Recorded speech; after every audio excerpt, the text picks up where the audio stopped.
नमस्कार। एनसीईआरटी के इस विशेष कार्यक्रम में आप सभी का स्वागत है। मैं हूं सिमरन सिंह। दर्शकों, हम सभी जानते हैं कि हमारे जीवन में स्वास्थ्य का क्या महत्व है और हम ये भी जानते हैं कि एक स्वस्थ शरीर में ही स्वस्थ मन का वास होता है। जब हम स्वास्थ्य की बात करते हैं तो केवल शारीरिक स्वास्थ्य ही नहीं बल्कि मानसिक स्वास्थ्य का ध्यान रखना भी बहुत ज़रूरी है। और दर्शकों, आपके स्वास्थ्य का ध्यान रखते हुए हम लेकर आए हैं अपना 7वां संस्करण इस विशेष कार्यक्रम का।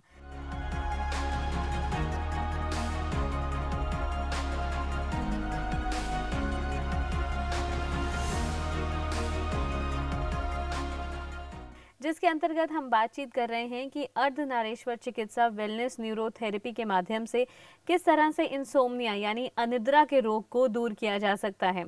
और इन्हीं सब पहलुओं पर चर्चा करने के लिए हमारे साथ एक खास मेहमान उपस्थित हैं। उनसे आपका परिचय करवाते हैं। हमारे साथ जुड़े हैं आचार्य रामगोपाल दीक्षित जी। नमस्कार सर, आपका बहुत बहुत स्वागत है। जी नमस्कार, हृदय से बहुत बहुत धन्यवाद। और हम अपने दर्शकों को बताना भी चाहेंगे कि आप राष्ट्रपति भवन के पूर्व न्यूरोथेरेपी सलाहकार रह चुके हैं, अंतर्राष्ट्रीय ख्याति प्राप्त हैं और आरोग्य पीठ के संस्थापक हैं। इसके अतिरिक्त आपने भारतीय पारंपरिक चिकित्सा पद्धति अर्धनारीश्वर को वर्तमान में वेलनेस न्यूरोथेरेपी के रूप में पूरे देश में स्थापित किया। इसके कोर्स करिकुलम हेतु ऑनलाइन एवं ऑफलाइन ट्रेनिंग की शुरुआत भी की गई, जिससे लाखों लोग लाभान्वित हुए हैं। और आपकी सेवाओं को देखते हुए भारत सरकार ने आपको कौशलाचार्य उपाधि से भी सम्मानित किया है। एक बार पुनः आपका बहुत बहुत अभिनंदन। जी हृदय से धन्यवाद। तो वैसे तो आज हम बात कर रहे हैं कि जिन लोगों को नींद नहीं आती या ठीक से नींद नहीं आती, इंसोम्निया की समस्या है, लेकिन क्योंकि शुरुआत हमने की है अर्धनारीश्वर चिकित्सा से। अर्धनारीश्वर चिकित्सा भारत की वैदिक, प्राचीन और पारंपरिक चिकित्सा है।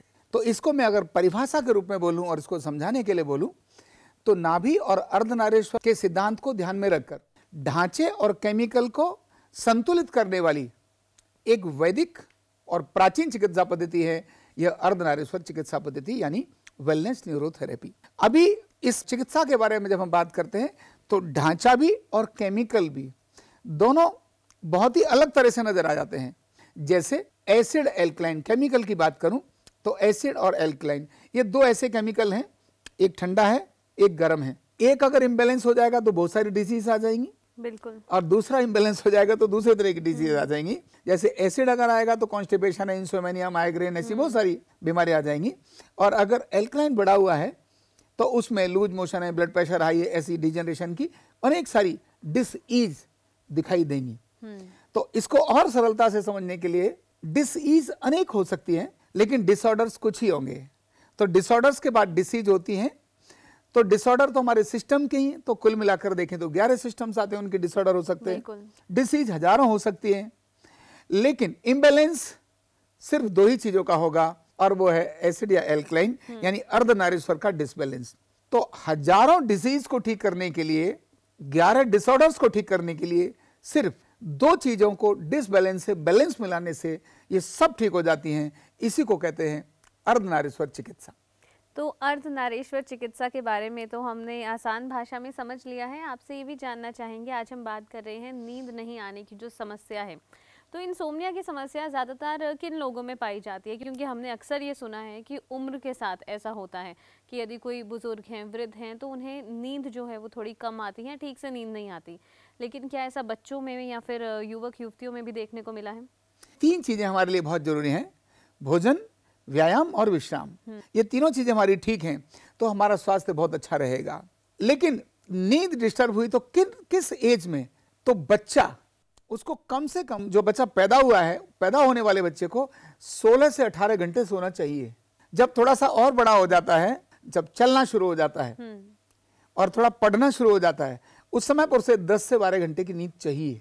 जब हमारी और आपकी उम्र में आ जाते हैं, जब हम काम करना शुरू हो जाते हैं, तो हमें 6 से 8 मतलब 8 घंटे की नींद चाहिए।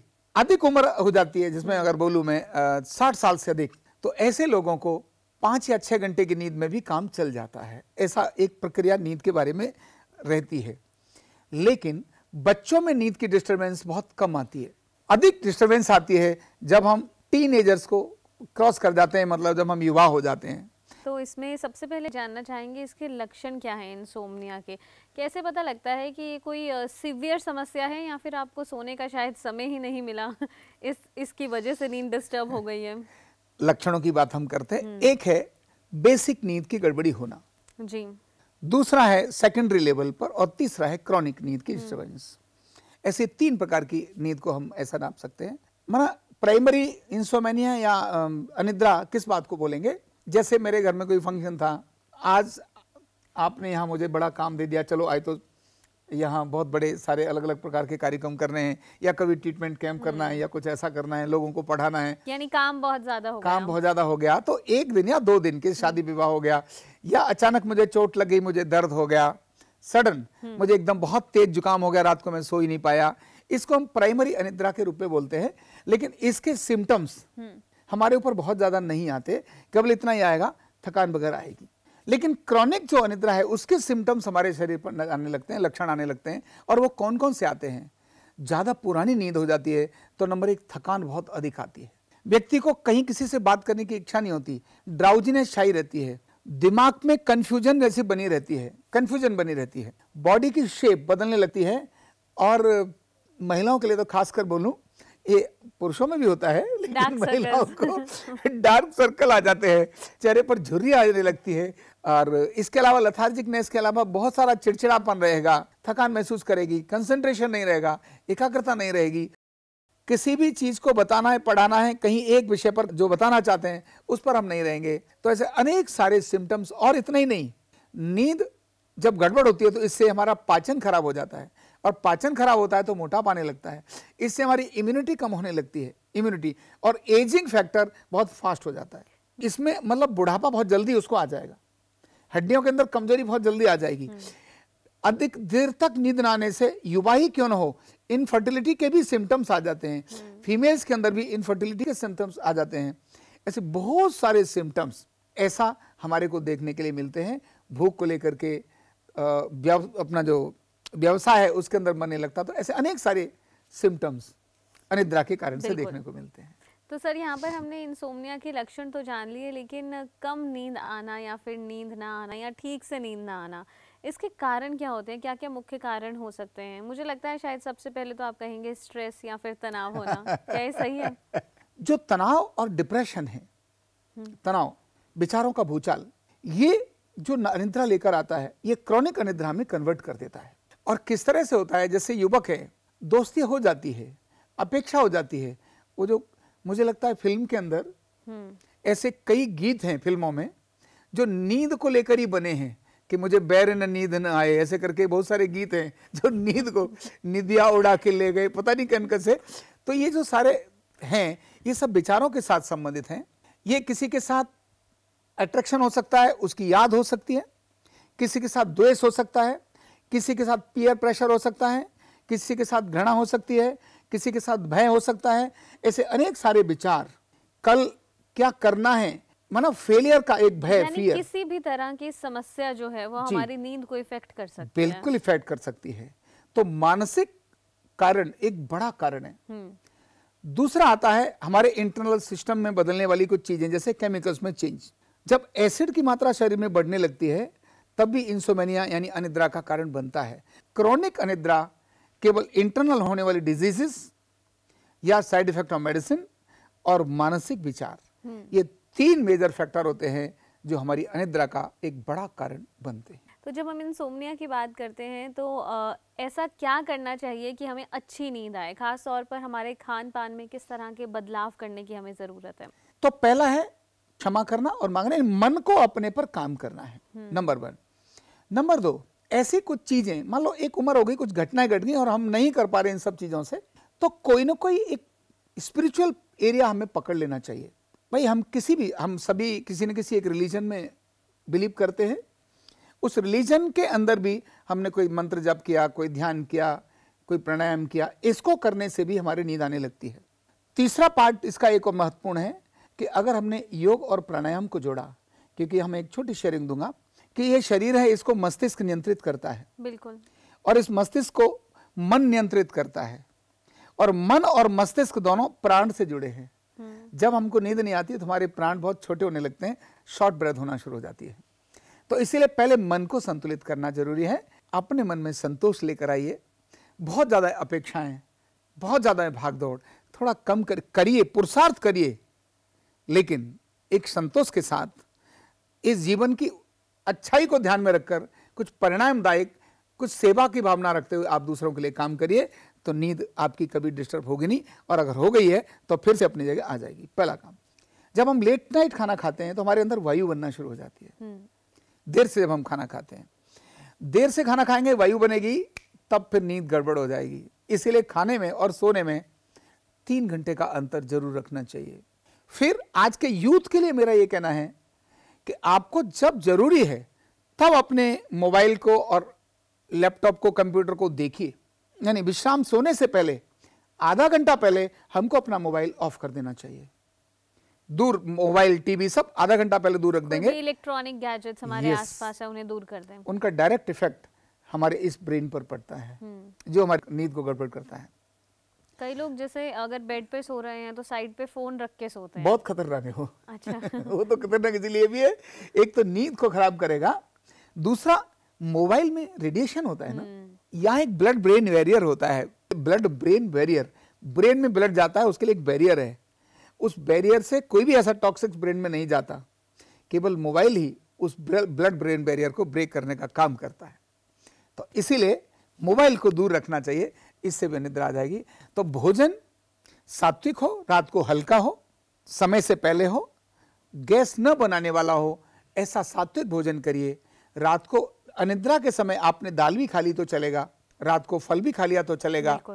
यानी अब इसमें जोड़ दर्द वाले और अनिद्रा वाले भोजन में अंतर है। यहाँ आप रात को दाल खा सकते हैं लेकिन समय से पहले, रात को दही खा सकते हैं पर समय से पहले। बिल्कुल, ये दर्द में और इसमें फर्क है। तो यहाँ मैं थोड़ी छूट दे रहा हूं कि भाई ये सभी खा सकते हैं, लेकिन भोजन समय पर करें, व्यायाम पर्याप्त करें, तो और अपने आप ही निद्रा अनिद्रा से निद्रा में बदल जाएगी। और अर्धनारीश्वर चिकित्सा के अनुसार यदि किसी को जो अनिद्रा का रोग है उसे ठीक करना हो तो कितना समय लगता है उसमें, और किन लोगों को अधिक समय लगता है? एक सिंगल ट्रीटमेंट व्यक्ति को नींद आ जाती है। और अब एक महत्वपूर्ण सवाल इसी से जुड़ा हुआ कि यदि किसी व्यक्ति को इंसोम्निया है तो सबसे पहले उसे डायग्नोज कैसे किया जा सकता है इस चिकित्सा के अनुसार? इस डायग्नोज करने के लिए और इसको ट्रीटमेंट करने के लिए मुझे लगता है मुझे कुछ प्रैक्टिकली दिखाना चाहिए। बिल्कुल, वही ज्यादा अच्छा है। तो आइए मैं इसके लिए आपको प्रैक्टिकल करके दिखाता हूँ। बिल्कुल। तो मैं इनको जिनको तकलीफ है उन्हीं को मैं ये करके दिखाता हूँ। थोड़ा इधर घूम जाइए। पहले हमें एसिड और एल्कलाइन को चेक करना है। पैर मिलाइए। तो मैंने ऐसे दोनों पैर मिलाए, सीधे खड़े हो गए। स्पाइन को मैंने यहाँ से देखा तो जहाँ से ढलान है, इस ढलान वाले एरिया पर, यहाँ हमारे शोल्डर ब्लेड हैं, इनसे थोड़ा नीचे राइट साइड की तरफ मैंने ऐसे चुभाया। इधर मेरे हाथ का प्रेशर ज़्यादा है या इधर मेरे हाथ का प्रेशर ज़्यादा है? देखिए, राइट साइड ज़्यादा है या लेफ्ट साइड ज़्यादा है? Left side. मतलब है एसिड और एल्कलाइन में से इनको एसिड की मात्रा अधिक है। दूसरा मैं देख लेता हूँ, इधर घूम जाइए कि कहीं ऐसा तो नहीं, पैर मिलाइए, ढांचे में इम्बैलेंस तो नहीं है।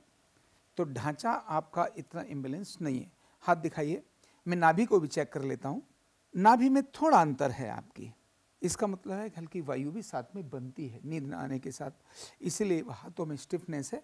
ये देख रहे हैं हम, फ्लेक्सिबिलिटी इन हाथों की उतनी नहीं है जितनी होनी चाहिए। इसको ये नहीं कह सकते कि काम करने के कारण से हार्ड हो गया। काम करने वाले व्यक्ति की उंगलियां फ्लेक्सिबल होती ही है। तो अभी मैंने इनको ये देखा कि इनके शरीर में एसिड और एल्कलाइन में एसिड बढ़ा हुआ है एल्कलाइन की मात्रा की अपेक्षा में। नाभि ठीक नहीं है। पेट के ऑर्गन भी देख लेता हूँ मैं एक बार, ज़रा कैसे हैं। ऐसे थोड़ा रिलैक्स हो जाइए, दोनों पैर मिला लीजिए, सामान्य ढीला छोड़ दीजिए। यहाँ मैंने स्टमक पर, स्टर्नम के नीचे जो कैविटी है इसमें हल्का प्रेशर दिया। यहाँ दर्द है क्या? जी, यहाँ भी दर्द है। अच्छा, यहाँ से इधर जो लीवर है यहाँ नहीं, यहाँ इतना नहीं है, और इधर भी नहीं है। तो मतलब वही है, हल्की गैस की ही तकलीफ हो रही है। तो अभी हम इनके डायग्नोस के बाद अब इन्हें ट्रीटमेंट की तरफ भी चलेंगे। अभी मैं इनके एसिड एल्कलाइन को बैलेंस करूंगा और इसी के साथ में इनके जो ब्रेन के केमिकल्स हैं जो नींद का मेजर कारण बनते हैं उन दोनों पर काम करूंगा। यानी जो सेरोटोनिन है ब्रेन का वो प्रॉपर रिलीज होगा तो नींद भी ठीक से आएगी। पहले ब्रेन के सेरोटोनिन केमिकल का बैलेंस कैसे करते हैं ये ट्रीटमेंट इनको देता हूं जिससे कि इनकी नींद का क्रम ठीक रहे। तो शुरुआत करेंगे, और साथ ही क्योंकि नींद के न आने के कारण ये जो एरिया ये बहुत टाइट हो जाता है, ये स्टिफनेस आ जाती है स्ट्रेस और उसके कारण से भी, तो ये भी हमारे को रिलीज करना ही होगा। तो शुरुआत करेंगे 8 CNS ट्रीटमेंट अप्लाई करेंगे। ये ट्रीटमेंट में कान पर, यहाँ से कान से लेकर नीचे कंधे तक, पहले मेरा एक हाथ फिर दूसरे हाथ का अंगूठा ऐसे स्लिप करेगा। ये 8 बार मुझे 8 पेयर में करना है। देखिए 1 2 3 4 5 6 7 8। ये मैंने पहले लेफ्ट बार किया क्योंकि न्यूरोथेरेपी में शुरुआत लेफ्ट से ही करते हैं। इसके बाद सेम मैंने बिना अंतर के राइट में भी किया, 1 2 3 4 5 6 7 8। इसके बाद अब मुझे नेक क्लॉकवाइज इनकी करनी है। नेक का मतलब हो गया कि मैं इधर आऊँगा और इधर आकर यहाँ से इनके शोल्डर पर मैंने क्लॉकवाइज शुरू किया, ये फ्रंट से लेकर, जिससे कि पूरे नेक मसल्स इनके रिलैक्स हो जाएं। 5 उंगलियों से गर्दन से लेकर कंधे तक मैंने इसको क्लॉकवाइज किया, और यही प्रक्रिया मैं इनकी वापस करूंगा इससे। और आप धीरे धीरे ना अपने को थोड़ा रिलैक्स मोड में और लाइए, एकदम सहज, मतलब जो मैं कर रहा हूँ इससे आपको चैन और सुख मिलना चाहिए, मतलब ईज होना चाहिए। तो आपको धीरे धीरे मैं डिस ईज से ईज की तरफ लेके जा रहा हूँ। तो ये मैंने आपको नेक का क्लॉकवाइज किया, LUCW इसको बोलते हैं, और हल्का सा मैंने शोल्डर्स पर रबिंग की, बस। अब आपको यहाँ से उठकर नीचे ज़मीन पर इस ट्रीटमेंट सेट पर लेटना है। तो अभी मैं इनके दोनों पैरों को भी देखता हूँ, देखें दोनों पैर बैलेंस हैं या इम्बैलेंस। दोनों पैरों को मैंने देखा तो थोड़ा सा अंतर है, बहुत अधिक नहीं है, हल्का सा लेफ्ट वाले में थोड़ा अंतर है, तो खींचकर मैंने इसको बैलेंस कर दिया। ओके, अब जो मैं ट्रीटमेंट दे रहा हूँ उसका नाम है FP1, जो गैस को और बॉडी को रिलैक्स करने का काम करेगा। दोनों पैरों की उंगलियों को बारी बारी से मैं इनके बाएं पैर से शुरू करूंगा, फिर दाएं पैर के एक से एक उंगली के क्रम में, और 15 to 20 टाइम ये मैंने यहाँ इनको ट्विस्ट करना है, हल्का प्रेशर डालकर, पहले जड़ में और इसके बाद मैंने यहाँ जड़ में अपोजिट डायरेक्शन से किया। बस इतना ही मुझे पूछना है, आपको दर्द तो नहीं हो रहा? बहुत हल्का दर्द हो रहा है, तो ये अंगूठों में हल्का सा दर्द हो सकता है, इसमें कम होगा, इसमें ज़्यादा होगा, क्योंकि आपका एसिड बढ़ा हुआ है, इसीलिए इसमें अधिक होगा। 15 to 20 टाइम ये मैंने इधर किया। इसी प्रकार मैंने सेकंड टो को भी जड़ में 15 to 20 टाइम, साइड में और ऊपर नीचे, इस तरह से मैंने इसको किया। 1 by 1 मैं दोनों पैर की उंगलियों को जैसे नट कसते हैं वैसे मैं कस रहा हूँ, जैसे नट खोलते या कसते हैं। प्रेशर मेरा पर्याप्त है, लेकिन दर्द न हो इसका मैं विशेष ध्यान रखता हूँ, और पूछ भी रहा हूँ कि दर्द है कि नहीं है। ये मैंने थर्ड टो में किया। इन्हीं सभी टो के एक नंबर हैं, N1, N2, N3, N4, N5, N6। तो मैं अभी N5 टो को इस समय पर मैं कर रहा हूँ। इसके बाद N6 लेफ्ट पैर की फोर्थ टो, क्योंकि दोनों पैरों की जो सेकंड टो है उसका एक ही नाम है और वो है N3। राइट पैर की फोर्थ टो। ट्रीटमेंट देते समय खुद भी शांत और रिलैक्स होना बहुत आवश्यक है। इससे हमारा अपना जो ऑरा है, कॉस्मिक एनर्जी है, और जो ऑरा है वो सामने वाले को हील करने में फास्ट हो जाता है। अभी लास्ट वाली टो पर भी मैं ये हल्का सा प्रेशर 15 to 20 टाइम ट्विस्ट कर रहा हूँ। इसी प्रकार ये भी, बस अभी हल्का मैंने दोनों पैरों को ऊपर FP5 किया और फिर थोड़ा सा नीचे किया। इससे पेट एकदम रिलैक्स हो जाता है। अभी आपको धीरे से करवट लेकर यहीं बैठना है, धीरे से करवट लेकर बैठना है, यहीं बैठना है बस। और अब मैं, आप थोड़ा चौकड़ी मार लीजिए, मैं यहीं पर आपको एक ट्रीटमेंट अप्लाई करूँगा, क्योंकि नींद लाने के लिए 8 CNS मुझे देना है। पहले मैं लेफ्ट साइड दे रहा हूँ, 2 3 5 जैसे मैंने कुर्सी पर दिया था ठीक उसी प्रकार से यहाँ भी मैं दे रहा हूँ।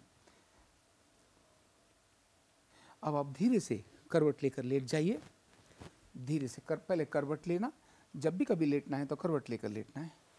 एक तरफ करवट लो, हाँ, अब नीचे जाओ, अब आप सीधे हो जाओ। 8 CNS के बाद, क्योंकि मुझे सेरोटोनिन इनकी बॉडी में बनाना है तो उसके लिए ज़रूरी है इंटेस्टाइन को एक्टिवेट करना है। बस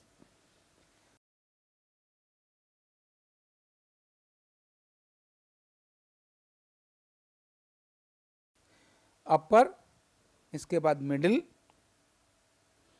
इसके बाद लोअर। इसको हम N2 पॉइंट के नाम से जानते हैं।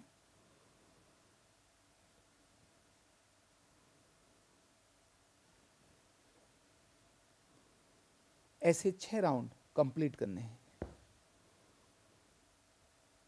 और जो भी नींद नहीं आने वाला व्यक्ति है, ये ट्रीटमेंट अभी हम जब अप्लाई कर देंगे अभी भी नींद आने की संभावना होगी, लेकिन रात को डेफिनेटली नींद अच्छी आएगी, क्योंकि केमिकल्स का जो बैलेंस है वो इस ट्रीटमेंट के बाद हो जाता है।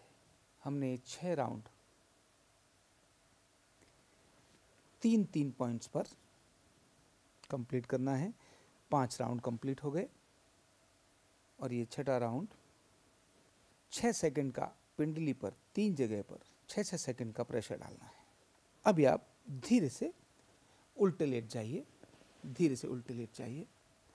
अब मुझे एड्रिनल ग्लैंड को एक्टिवेट करना है। तकिया चेस्ट के नीचे लगा लीजिए, तकिया चेस्ट के नीचे लगा लीजिए, रिलैक्स। अब एड्रिनल ग्लैंड दोनों हाथ आगे रख लो।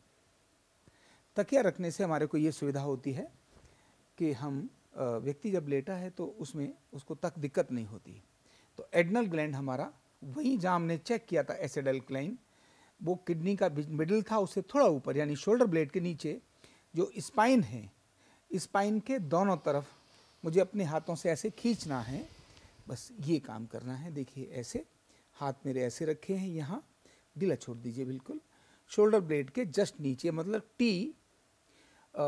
T10 वर्टिब्रा से T8 वर्टिब्रा से और T12 के बीच में मुझे जाना है। देखिए ऐसे 1 2 3 4 5 6, थोड़ा नीचे और 1 2 3। ये मेरी हथेलियों का प्रेशर मैं दे रहा हूँ। 1 2 3 4 5 6, स्पाइन के दोनों तरफ मैंने इसको स्ट्रेच किया। इससे एड्रिनल ग्लैंड एक्टिवेट होती है। इसके बाद बैक ऑफ नी, घुटनों के पीछे 20-20 बार मालिश करनी है। किसी भी एक पैर पे कर सकते हैं, लेकिन ज़्यादा अच्छा है लेफ्ट पर पहले करें।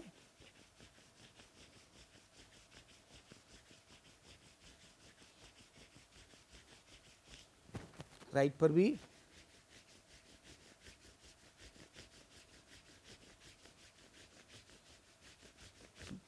धीरे से बैठ जाइए, करवट लेकर बैठिए और थोड़ा और आ जाइए।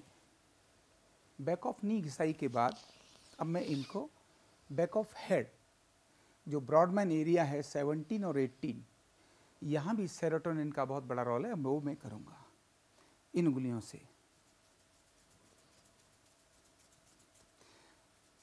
12 से 15 बार इस काम को हमने किया बस। और हल्का सा गर्दन को ऐसे हमने किया। ये जो मैंने ट्रीटमेंट दिया है, ये सेरोटोनिन के लिए प्रॉपर ट्रीटमेंट आपको दिया है, जिससे आपको नींद आ जाए। तो ये ट्रीटमेंट था जो नींद ना आने के लिए था। इससे पहले हम एसिड भी निकालेंगे, अभी हमने दिया। इसके बाद केवल एसिड को हम रिलीज करेंगे, निकालेंगे। लेट जाइए करवट लेकर। ये नींद ना आने का ट्रीटमेंट था, इसके साथ एसिड बैलेंस भी करना है। उधर टर्न ले लो। तो हमने सेरोटोनिन बैलेंस के साथ ये अकेला एक पॉइंट देंगे राइट जंघा पर, बिल्कुल एंड से लेकर नी के बीच में 3 जगह पर 6-6 सेकंड का प्रेशर दे देंगे और इसको 3 राउंड दे देंगे हम। इतना करने से अर्धनारीश्वर का एसिड और एल्कलाइन भी बैलेंस हो जाएगा, अर्थात सेरोटोनिन केमिकल भी बैलेंस होगा क्योंकि हमने इंटरएक्ट नर्वस सिस्टम को भी एक्टिवेट किया, और यहाँ से ये एसिड एल्कलाइन भी बैलेंस हो जाएगा। बस अब आप धीरे से करवट लेकर बैठ जाइए। तो ये अभी मैंने यहाँ देखा है, अब मैं इन्हें खड़ा करके चेक करूंगा कि एसिड एल्कलाइन बैलेंस हुआ कि नहीं हुआ। धीरे से खड़े हो जाइए, ऐसे घूम जाइए, पैर मिलाइए। ये मैंने राइट चुभाया और लेफ्ट चुभाया, क्या दोनों तरफ बराबर हो गया? जी। इनका एसिड एल्कलाइन बैलेंस हो गया। डेफिनेटली आज रात को आपको बहुत अच्छी नींद आएगी। तो ये न्यूरोथेरेपी का ट्रीटमेंट मैंने कंप्लीट किया। सर कुछ ऐसे टिप्स दीजिए जिससे कॉमन मैन इसका प्रयोग खुद पर भी कर सकता है। जी सिमरन, वैसे तो ये जो मैंने सिखाया है ये सारे को भी, ये कॉमन मैन जो सिखाया, क्या इन पर जो अप्लाई किया है उसको कॉमन मैन इसको कर ही सकता है, लेकिन फिर भी आप कह रही हैं तो मैं कॉमन मैन के लिए भी कुछ टेक्निक्स बताता हूँ। एक सिंपल ट्रीटमेंट सिमरन में आपको बता रहा हूँ। ये जो 8 CNS मैंने पहले लेफ्ट दिया देन राइट दिया, अगर इन 8 CNS के आधे आधे मिनट के गैप पर 6 राउंड रिपीट कर दिए जाएं तो इससे नींद अपने आप आती है, खुद भी ले सकता है कोई व्यक्ति। तो पहला टिप्स बता रहा हूं कि 8 CNS into 6, बच्चे को दो या बड़े को, आप केवल देखे तो देखो, अभी रात को पक्का नींद आएगी बहुत तगड़ी। कैसे देना है? गर्दन कमर सीधी, ये बिस्तर पर लेटे लेटे भी दे सकते हैं, कान से लेकर कंधे तक, जैसा मैंने शुरुआत में भी किया था। 8 CNS, अकेला 8 CNS करना है। यहां से 1, पाउडर लगाना अच्छा होगा, तेल लगा भी सकते हैं, कुछ भी लगा के यहां रबिंग करेंगे। 2, 3, 4, 5, 6, 7, 8, पहले लेफ्ट करना है, इसका ध्यान रखना, और फिर राइट में 1, 2, 3, 4, 5, 6, 7, 8, ये 8 इधर और 8 इधर पेयर, आधा मिनट के, आधा से 1 मिनट के गैप पर अगर मैं 6 बार इसको रिपीट कराऊं तो एकदम नींद आ जाती है। यानी कोई व्यक्ति भी इनको अपने आप भी कर सकता है। दूसरी मैं और बताता हूं, आप भी करिए और मैं भी करता हूं, ठीक है जी। जो सेरोटोनिन रिलीज करने के लिए कुछ पर्टिकुलर एरिया हैं जिनकी रबिंग करने से, जैसे माता बच्चे को प्यार से सहलाती है और बच्चा सो जाता है, वो कहाँ कहाँ सहलाती है अगर आप देखेंगे तो वो एरिया सेरोटोनिन को रिलीज करने वाले ही होते थे। आप सोने से पहले हर रोज इतना कर लीजिए, ऐसे करके नींद आएगी। जिनको नींद गोलियां खानी पड़ती हैं वो भी भाग जाएंगी। सिर के पीछे बैक ऑफ हेड देखो, ऐसे ही है, 1, 2, 3, 4, 5, 6 करो। राइट हैंड से इधर पूरा ऐसे, अच्छा जैसा, अरे पूरे चेहरे कर लो यार, क्यों कंजूसी करते हो, चलो इधर भी करो।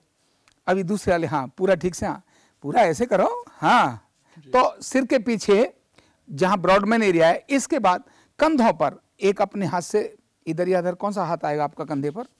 तो ये वाला हाथ यहाँ ले आओ, कंधे पर ऐसे 6 बार रबिंग कर लो। Very good. इधर भी और उधर भी, इधर भी करो, कंधे पर भी, शोल्डर के पास। फिर एल्बो जॉइंट के पीछे ऐसे, राइट में पहले, हाँ ऐसे कर लो एल्बो जॉइंट पर, फिर इधर भी। इसके बाद लंबर पर, ये जो एरिया है ना लंबर का, यहाँ ऐसे मालिश करो 5-6 बार, 6 बार। और फिर बैक ऑफ नी, घुटनों के पीछे, बैक ऑफ नी पर 6-7 बार इधर और 6-7 बार इधर, आप ऐसे मालिश करो। केवल इतना करके आराम से लेट जाओ। ये सब कुछ करने में 1-1.5 मिनट भी नहीं लगता। ये सब करने में, ऐसा ये करने में तो जरूर 5 मिनट लग जाएंगे, लेकिन ये करने में तो आपने ऐसी प्रक्रिया की और आप लेट गए तो आपको जबरदस्त नींद आएगी।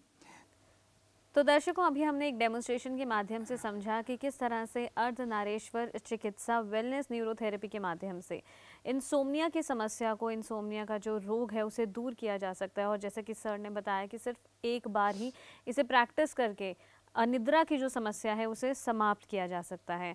तो दर्शकों, आज का हमारा जो 7वां संस्करण था, इसमें हम बातचीत कर रहे थे कि अर्धनारेश्वर चिकित्सा वेलनेस न्यूरोथेरेपी के माध्यम से किस तरह से अनिद्रा का रोग यानी इंसोम्निया को दूर किया जा सकता है।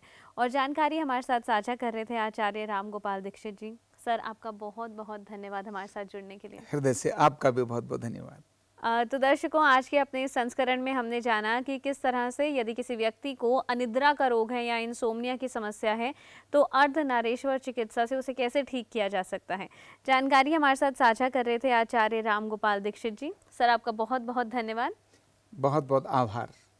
बिल्कुल, और इस विशेष कार्यक्रम के बहुत सारे एपिसोड्स हम आपके लिए लेकर आए हैं। अपने अगले संस्करण में हम बातचीत करेंगे कि यदि किसी व्यक्ति की नाभि इम्बैलेंस हो जाती है, यानी अपने स्थान से हिल जाती है, तो इस चिकित्सा के माध्यम से कैसे उसे ठीक किया जा सकता है। अपने स्वास्थ्य का ध्यान रखना हम सभी की जिम्मेदारी है। और आप सब बने रहिए NCERT के साथ। फिलहाल हमें दीजिए इजाज़त। नमस्कार।